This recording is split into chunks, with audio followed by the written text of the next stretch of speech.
kanila. Anong intention mo? Bakit gusto mong magkita kayo dito sa Especially For You?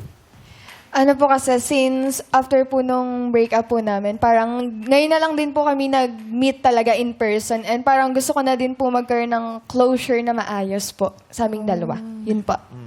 Dahil nung hiwalay kayo, hindi kayo nakapag-usap talaga eh. Hindi po talaga. Hindi po. Hindi na po kami nag-meet in person. Nag-usap pa Never kayo na sa po. likod o hindi? First time nyo talaga magkita ngayon?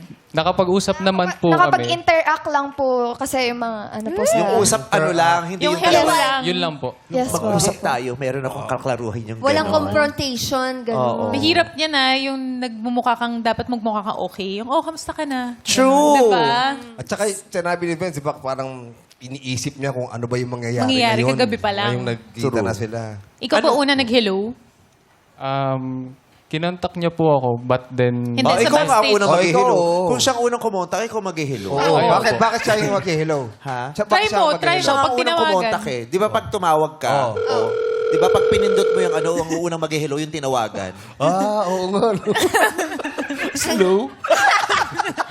Kasi yung kinakain mo, pork and veggies. Oo. Pero kanina, anong pakiramdam? Awkward? Para po sa akin is hindi naman po kasi moving forward na po ako para sa relationship namin. Gusto ko na lang din po siyang makita para masabi po lahat yung... Anong damdamin mo nararamdaman nung ko. nakita mo siya? Medyo malungkot lang din po. Kasi sa tagal ba naman namin, tas bigla na lang pong mapupunta kami sa ganitong sitwasyon. Ilang years ba kayo? 2 years and 10 months po. Diba? Tagal din. Hindi na rin Tagal din. masama. Lagi ko iniisip yan pag nanonood ako ng Especially For You. Awkward nga ba, no? Pag nagkita kayo for the first time dito. Like, may dala ka bang guilt or natatakot ka ba na ngayon lang kayo nagkita ulit? Opo, may naramdaman akong guilt kasi hindi ko po nasabi sa kanya ng maayos yung paghingi po naramdaman ng... mo nun. naramdaman ko po. And then, choice ko po na hindi siya kausapin nung time na yun. At saka, di ba, yung magkikita kayo sa isang lugar ng taong hindi kayo okay, tapos alam mong magkikita talaga ka. Parang kunyari, pupunta ka ng party. Oo. Di ba? Alam mong nandun yung hindi mo ka-goods. Di ba, nag-aalangan ka. Lalo na kung parating ka na. Hindi ka na makamuestra ng maayos. Correct. Tsaka yung magkikita kayo, tapos mag-e-explain ka, sasabihin mo yung side mo. Kasi yung magkikita kayo, iba na yung kaba nun. Pero yung i-explain mo yung side mo, parang added kaba pa, takot. Ganun. Kapag kinakabahan, gumaganong. Oo, gano'n. Added, kaba pa. Oo, may ganun, syempre.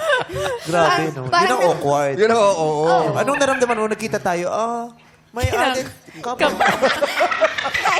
Syempre, kakabahan ka. Hindi ka ba naman kabahan, di ba? Oo. Ang liit ng damit mo, syempre kakabahan ka din. Yes. Pinagkasya mo yung ano. Diyos ko, yung damit mo, mas... Bakit? 3-4X. Mas malaki pa yung punasan namin sa Frigidaire. Yung nakasabit sa Frigidaire, mas Maganda malaki pa. yan. Mas maraming yarda pa yung naubos doon. Yung punasan ng kamay sa Frigidaire. Sorry po. Pinaghandaan tayo eh. Grabe.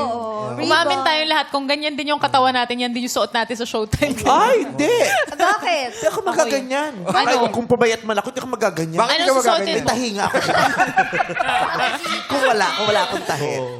Oh, ikaw, anong mga nararamdaman mo? Naiisip mo kagabi na, ito na. Magkikita na kami. Ito yung gusto ko. Kakausapin ko na siya. Pero hindi mo naman alam kung ano mga mapag-uusapan. What were you feeling? Ano po, wala po talaga... Wala kang pakiramdam. May kinakabahan ako sa batang to. Hindi, parang Hindi narinig po. ko. Anong wala? Parang nanginginig ka. Hindi po. Ano po, hindi po. Malamig lang po. Malamig, okay. Ano po? Malalalamig ka pa ha. Ganyan pa yung suot mo. Nilalamig ka. Naka-fur ka dyan. Kailan ba kayo huli nagkita in person? Nung last June 18 po. Nag-break din po kami. Last June 18. time na din po yun. Like, when- wala po talaga kaming meet up in person na closure. Wala po talaga. Ito lang, as in. June 18, Yes 2024. po. Ngayon lang po